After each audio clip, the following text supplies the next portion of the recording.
மத்திய அமைச்சர் மாண்புமிகு பியூஷ் கோயல் அவர்களை இன்றைய தினம் நாங்கள் சந்தித்து பேசினோம்.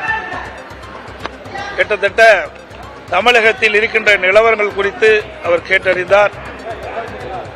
2026 சட்டமன்ற பொதுத் தேர்தலில் அதிமுக, பாரதிய ஜனதா மற்றும் என்டிஏ கூட்டணியில் அங்கமைக்கின்ற கட்சிகள் ஒருங்கிணைந்து எப்படியெல்லாம் செயல்பட வேண்டும் என்ற கருத்தை பரிமாறிக்கொண்டோம். அடுத்த ஆண்டு நடைபெறுகின்ற தமிழகத்தில் நடைபெறுகின்ற சட்டமன்ற பொதுத் தேர்தலில் அனைத்து இந்திய அண்ணா திராவிட முன்னேற்ற கழகம், பாரதிய ஜனதா மற்றும் தேசிய ஜனநாயக கூட்டணியில் அங்கமைக்கின்ற கட்சிகள் ஒருங்கிணைந்து மக்கள் விரோத திமுக ஆட்சி அகற்றப்பட வேண்டும்.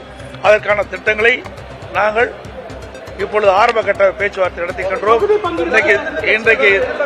இன்றைக்கு தமிழகம் முழுவதும் மக்கள் ஒரு கொந்தளிப்போடு இருக்கின்றார்கள். இந்த ஆட்சியை, திராவிட முன்னேற்ற கழக ஆட்சி அகற்றப்பட வேண்டும். அதற்கு உண்டான நடவடிக்கையை அதிமுக, பாரதிய ஜனதா, தேசிய ஜனநாயக கூட்டணி அங்கமைக்கின்ற கட்சிகளும் ஒருங்கிணைந்து செயல்படும். அடுத்த ஆண்டு நடைபெறுகின்ற சட்டமன்ற தேர்தலில் அதிமுக, பாரதிய ஜனதா தலைமையில் அமைக்கப்பட்ட கூட்டணி மிகப்பெரிய வெற்றி பெற்று ஆட்சி அமைக்க என்பதை தெரிவித்துள்ளது.